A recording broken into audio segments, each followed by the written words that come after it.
Ladies and gentlemen, we are under attack.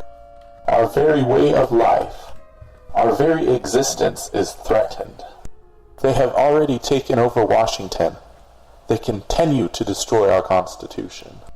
It is time to take back our country now. The Wise Conservative Show, bringing wisdom back to politics. Ladies and gentlemen, you are listening to The Wise Conservative Show. My name is Dakota Wise.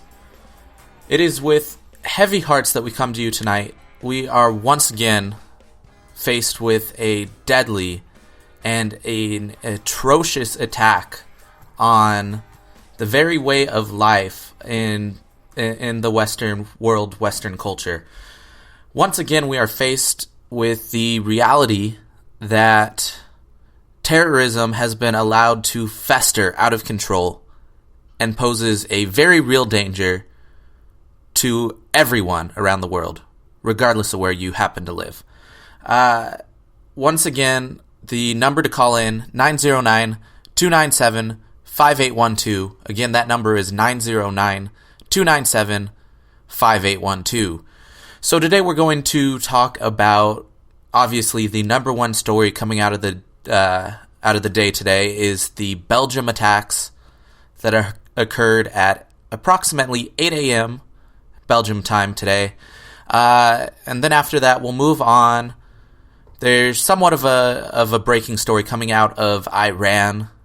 Some really ridiculous things that are coming out of that country. And then, of course, we'll finish it up with what to expect from the primaries tonight. But first, let's talk about the Belgium attack and just how utterly ridiculous it is that 2-3 years later, after ISIS became a large threat, why they're still allowed to exist. Why the force of evil that ISIS represents has not been wiped off the face of the earth yet. Obviously a large attack in Belgium. It's the breaking news of the day. It came out that I believe 34 confirmed deaths, almost 200 wounded. This is obviously the largest terrorist attack since the Paris attack occurred earlier in the year. Just really the similarities between this attack and the Paris attack are really astounding.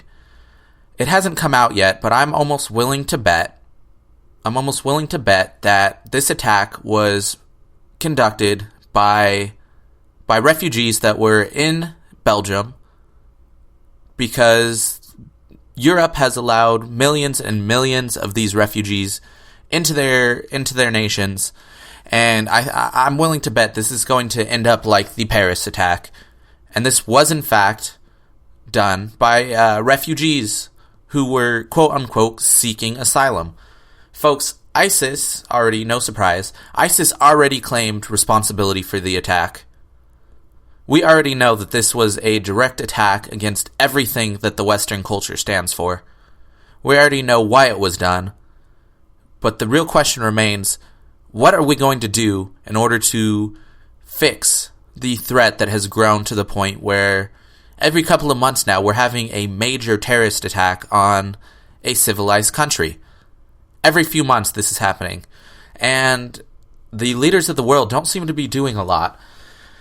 While staying in Cuba this morning, President Obama had a very, very brief response to the atrocious attacks. Have a listen. Please indulge me. I want to comment on the terrorist attacks that have taken place in Brussels. The thoughts and the prayers of the American people are with the people of Belgium, and we stand in solidarity with them in condemning these outrageous attacks against innocent people. We will do whatever is necessary to support our friend and ally Belgium. Well, let me pause it right there for a second. We are going to do everything necessary in order to support our friend and ally Belgium. I don't somehow buy that, because we've had lots of opportunity in order to actually end the very existence of ISIS, and we haven't taken any action against them yet. We've dropped a few bombs. But these attacks clearly demonstrate that we have put nowhere near a dent in the operational capabilities of ISIS. In bringing to justice those who are responsible. And this is yet another reminder that the world must unite. We must be together, regardless of nationality or race or faith. I like how he brings up this unite. Yes, a worldwide coalition is ideal, but currently the United States has the most powerful military force that has ever existed on the face of the earth. We are not reliant on other nations in order to wipe out this gang of 50, 60,000 men in 1980 pickup trucks and Cold War era weapons. We are not dependent on anyone else.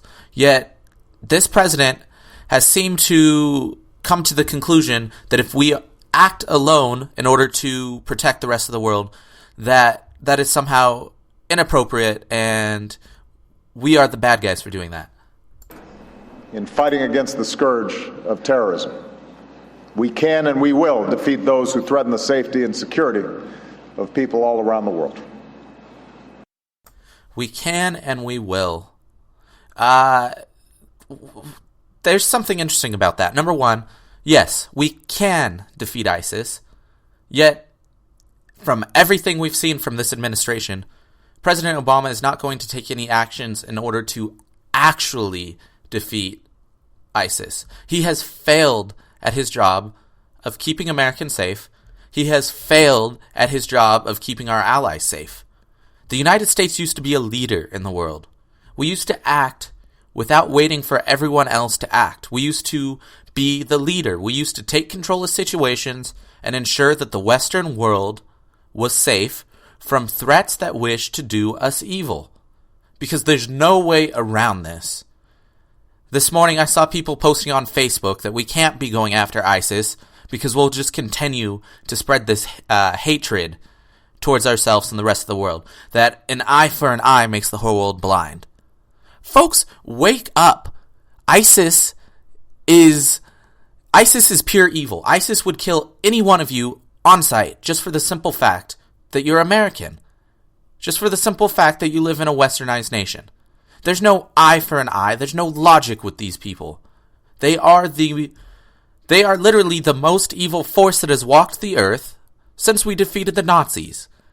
If we look back to World War II, was anyone at all concerned with the fact that we were going to war with the Nazis? Were they concerned that we might make the German people hate us, that we might offend them? No one was concerned. Yet now we live in this culture where it has become so liberal that we can't even go to war to take out a group of people that want nothing more than to kill every last one of us. Where's the logic in that? Why do we have such a large military if we can't use it to kill people that want to kill us, to kill people that keep killing innocent civilian lives? You notice that ISIS only continues to thrive because we will not send troops in to take them out. And you'll notice that ISIS is a bunch of cowards. They only ever target innocent civilian lives. That's all they do. That's their complete game plan strategy. They are a bunch of cowards in the desert that continue to wreak havoc on our nations because we are not willing to take a stand and fight them. We're not willing to take out these people. And somehow the president seems more concerned with offending whatever Muslims might be in the region. He won't even utter the words radical jihadism. Still hasn't, despite the fact that, I don't know, what is this, the third, fourth terrorist attack in the last 2 years? Still will not utter the words Islamic extremist. And then look at how much time he devoted to the attack, right? We have 34 people dead, 200 wounded, an entire major airport shut down. It was a large-scale attack, right? He dedicates less than a minute in his speech to talking about the attack. Less than a minute. mean, and then he went on to talk about how much of an honor it was to be in Cuba and what a great welcome he received. It seems to me that this president is as tasteless as they come. How many funerals has he already skipped? How about the fact that he can't even address the nation when such a large terrorist attack happens? He devotes a minute. I'm sorry, but this president has failed. I don't know if it's that he doesn't care. I don't know if it's that he is just oblivious to the reality. Irregardless, it was an utter disgrace for not just the American people, but to the rest of the world, that our president was not able to take a stronger stand against ISIS, and it is utterly disappointing. That's really what President Obama's presidency has been. It's disappointing, right?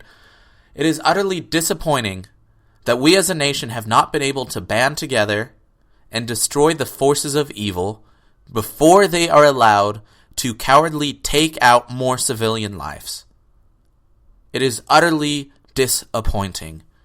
Now, folks, I realize a lot of people, probably not people who listen to this podcast, but a lot of people out there seem to have this idea that going to war in the Middle East is a bad idea, right? Okay, so we went into Iraq, we made a mess, whatever. People claim it was the largest foreign policy failure in American history. I don't know about that, right? We took out the people responsible for 9/11. People seem to forget, though. People seem to forget that morning when we woke up, turned on the television, and saw the Twin Towers falling. People seem to forget when 3,000 Americans were dead because of 19 Islamic extremists. 19 men killed more people than died in Pearl Harbor, right? And that was the Japanese army. 19 people did that. And again, we have this narrative coming from the left that we have a responsibility to take in these refugees. Folks, this attack, the attack in Paris, these are the perfect examples of why we cannot allow the monster in that is the refugees. We can't do it. Each one of these attacks, it hasn't come out yet, but I'm willing to bet money. Each of these attacks has been orchestrated by people who were masking their purpose of being refugees, trying to escape a war-torn area. And yet they get in these countries, and then they turn that area into a war zone. Because if you look at the quotes that were coming out from this attack, and you look at the ones that came out from Paris, one of the most stated comments was that it looked like a war zone. These men, these women, they're creating havoc within our countries. Europe has taken in over 1 million refugees. How many refugees has the neighboring Arab nations taken in? I can tell you that answer. It's pretty much close to zero. Despite the fact that these nations around Syria, these nations around Iraq, where these refugees are coming from, are of the same culture and the same religion, they refuse to take in these refugees. Obviously, they know something that we don't know. Obviously, they're protecting themselves better than we are. We have opened the gate and allowed the evil in. And these folks, these attacks are going to keep happening until we're able to take out ISIS and until we're able to end the refugee crisis that has pretty much developed in Europe. We have entire gangs of refugees who are going in the streets, raping, killing, plundering.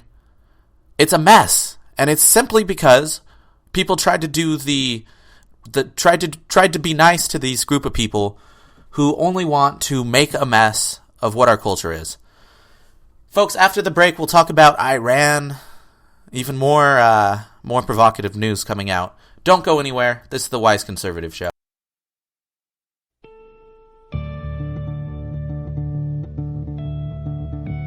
The idea behind youth revolt is to let them, these liberal professors, let them know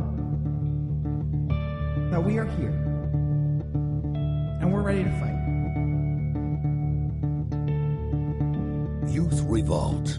Speak without fear. This is Dakota Wise, co-host of The Wise Conservative Show, here with an exclusive preview. I can guarantee that all of these illegal executive actions that President Obama has tried to take would be ruled legal, and the president would be allowed to legislate instead of executing the law that the Congress and the American people have put up in front of him. For more content, find us at Spreaker.com/TheWiseConservative. Oh boy. Okay, so I'm back on live. I'm sorry about that. I think I'm live right now. I broadcast from my dorm room, and the Wi-Fi here can be a little bit sketchy at times. Anyway, I want to talk about the most recent developments coming out of Iran. So Iran is announcing that they're going to be making a statue to pretty much commemorate the capture of our Navy soldiers, our Navy sailors that they had earlier in the year. They're going to be turning that scene into a statue, and they're hoping to turn it into a tourist destination. Now, folks, didn't the conservatives warn that the Iran nuclear deal was a bad deal? Didn't we warn that this was only going to embolden Iran? Didn't we warn the fact that this wasn't going to make Iran like the United States anymore? Right? Ever since we had that terrible, terrible deal, and I know I sound like Donald Trump, but it's a absolutely terrible deal. Iran has become more and more bold. Whether it was the rocket launches that were clearly against UN regulations, whether it was the additional ballistic missile tests that had death to Israel written on the side, whether it was the capture of our sailors, and now the building of a statue to commemorate the event. Folks, ever since we had that terrible deal, Iran has become more and more bold. Iran has continued to toe the line and see what President Obama will allow them to get away with. We allowed them to take our sailors hostage with no sort of ramifications against them. We're allowing them to turn this into a recruitment tool against the United States, and there will be absolutely no ramifications because President Obama is spineless. Under the President Obama's administration, we have become the laughingstock of the world. We haven't been able to stand up and defend ourselves. We used to be respected, maybe even feared, which wasn't a bad thing. But now we have nations like North Korea, we have nations like China, we have nations like Iran taking advantage of the ballless president that we currently have. It is utterly disgraceful that we made such a terrible deal with Iran. We gave them billions and billions of dollars, and we've gotten absolutely nothing in return. And now this is coming out. This is like this is adding insult to injury, right? A statue to commemorate the fact that they took 10 of our U.S. Navy soldiers captive. It is absolutely disgraceful. Folks, if there's one thing that stands true about President Obama's legacy that he leaves behind, because he seems really concerned with leaving behind some sort of legacy, right? I think number one is the fact that he's been the weakest president on foreign policy since probably Jimmy Carter. Really, it is really kind of uncanny how similar the presidencies between Jimmy Carter and President Obama have been. Both were extremely weak on foreign policy. Both turned the United States into a laughingstock.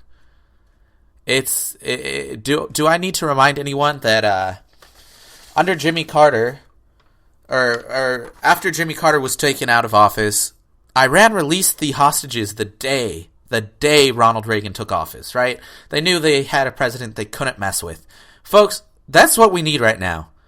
Now, I'm not going to go into the debate whether Donald Trump or Ted Cruz is that candidate. You know how I feel on that issue. But We need a president that's able to make the United States strong again, right? We have become the joke of the world. In these short 8 years, our reputation has been tarnished.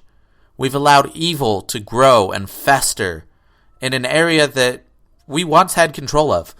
Whether or not you agree with whether we should have been in Iraq in the first place, once we were there, the way President Obama went about leaving the area is why ISIS has been able to so aggressively take control of the area.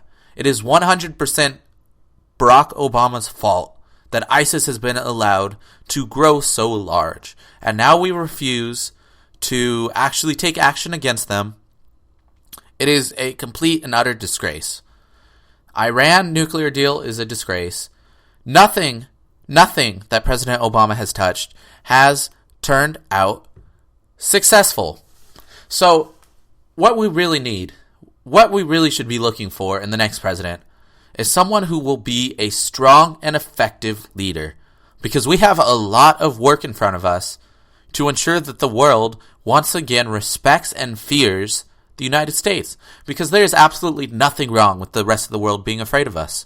Absolutely nothing wrong, right? It keeps things like having our Navy sailors captured in international waters. It keeps things like the San Bernardino attacks out. It's a good thing, right? That's what we need to be looking for in the next president. And Hillary Clinton just doesn't have that. Hillary Clinton is, well, the fact that she's running as a third-term Obama is really rather disappointing, right? Because if you go back to 2008, she was really a much better choice in 2008 over Barack Obama, whether or not you like the woman now. In 2008, she was a completely different candidate. Yet it seems this time around in 2016, she's done a 180 on a lot of her stances that she had, and now she's trying to run as a much more liberal candidate than she was in 2008. It's really rather disappointing, but again, that's what you get when you're a Democrat, right? So today we have a few more states voting, and we're seeing already Arizona's voting today. We saw a lot of issues coming out over the weekend about Arizona and the violent protests that have broken out because of, well, not because of Trump supporters. This time it's because of Bernie Sanders and, well, I can't tell you who they vote for, but I can tell you that they are liberal. People are trying to refuse Donald Trump supporters their constitutional right to be able to assemble and support whichever presidential candidate that they choose to support. Now, I know I talked about this about a week ago, and I thought that we were done with this whole organized, we're going to stop people from supporting Trump thing. Apparently we're not, because it has not only occurred again, but it has escalated. This past weekend we had large groups of people stopping entire roads leading to the Donald Trump rally. It was completely and utterly ridiculous because these folks don't seem to get how hypocritical they're being, right? The left likes to talk about voting rights. They like to talk about how everyone should have the right to vote. But it seems that if you happen to be a Donald Trump supporter, they want to refuse you your right to vote. They want to refuse you your right to support whichever candidate you talk about, or you want to go see talk at a rally, right? Once again, it seems like the progressive movement is some of the most hypocritical groups of people out there. I talked about this last night on the Jason Veely show. The left really wants to take in these refugees, right? They seem animate on the fact that it is our duty as Americans to help out these innocent refugees coming out of war-torn areas. Yet, these refugees, even if you exclude the fact that we would very likely be letting in terrorists who want to kill us, if you exclude that huge fact, these refugees are bad for the United States. If you look at Middle Eastern culture, It stands for opposite of everything the liberal movement tries to stand for. Human rights? Oh, forget about it in the Middle East. Women's rights? Forget about it, right? Yet we're trying to welcome in this group of people. It seems a little bit hypocritical for the Democrats to stand up on a stage and paint the Republicans as the bad guys when we're the ones trying to keep the nation safe. We're always painted as the bad cop because we live in reality, right? Sure, it would be great to welcome in all these refugees. It would be great to give everyone free college and health care and live in this socialistic utopia. That would be wonderful. Yet, the Republicans, the conservatives, we're always painted as the bad guy because we actually live in reality and we see the problems, not potential problems, we see the realistic problems that exist with all of these ideas. We don't have the money to pay for all of these social programs. And then, here's the real kicker, once the United States is bankrupt, we can't give anyone social policies from bankruptcy court. Then everyone is screwed. Here's the kicker. We let in all these refugees, and suddenly we have this whole culture within the U.S. that stands for literally everything opposite that the Democrats stand for. We have this whole culture in the U.S. that promotes violence against women, that promotes, all these terrible things that happen in the Middle East. Folks, it's still a place that stones people to death. If that doesn't tell you what you need to know, then you really need to do a little bit of research on just what exactly happens in the Middle East. Because the Democrats have tried to paint this Muslim culture as a religion of peace. Folks, I've looked at the Quran. It has passages right in it that talk about killing the infidels. You're an infidel, I'm an infidel, they want to kill us. It's right there in their quote-unquote holy book. It's not a peaceful culture. It's a very backwards culture. It's a very backwards place. And that's the irony about the whole refugee situation. The Democrats like to paint Republicans as backwards. They like to paint us as racist and homophobic. Yet, we're downright tolerant if you look at these people that the left is so openly trying to bring into the United States. If you're gay in the Middle East, you probably get stoned. If you're raped in the Middle East, well, the woman is probably put in prison for seducing the man. It's a terrible, terrible place and a terrible, terrible culture. And the left wants to bring that into our country. We have no responsibility to these people. Our number one job is to keep America safe. That's our number one job. We can't do that by letting these refugees in. We can't do that. You cannot tell me that there is any way whatsoever that we can screen these refugees, that we can ensure that we're not letting in the evil that ISIS is. And it's become a real problem, and it will continue to be a problem. We've allowed ISIS to exist so long that they've set up entire schools dedicated to brainwashing their children against the United States and against the rest of the Western world. They've set up schools. They're already indoctrinating the next generation of terrorists, of Islamic extremists, because that's what they are. They've already set in progress the next generation of people who will be strapping bombs to themselves, who will be driving cars into who knows what. And folks, this problem is not going away. We've allowed ISIS to exist long enough that we are going to be faced with the threat of terrorism in another decade or so when these kids who have been brainwashed by ISIS get older and decide that they hate the United States for whatever reason because that's what they were taught. But by all means, let's let that into the country because that sounds like a great idea. Give me a break. Folks, that just wraps up today's show. I apologize. It was a little bit unorganized and all over the place. Really was not up to my standards, but if you really want a better show, go look at my episode last night on the Jason Veely program. It was a very good episode. I really enjoyed doing that show. And folks, continue to pray for Belgium. It's a mess over there. They really, really need our thoughts and prayers. With that being said, my name is Dakota Wise. This is the Wise Conservative Show. God bless, and have a good night.